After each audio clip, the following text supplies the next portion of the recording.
Hey guys, magandang gabi. So, ayan.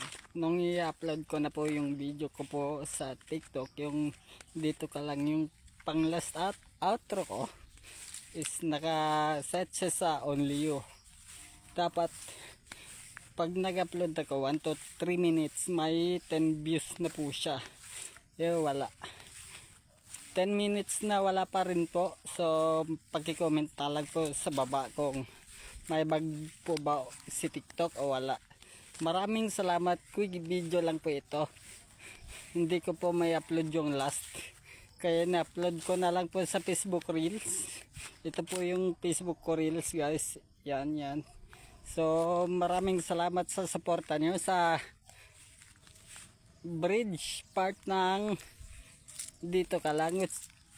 Yun ay naka 10k po tayo dun. 10k views. Marami pong salamat sa ayan. Hanggang dito na lang mga kumare. See you in the next video.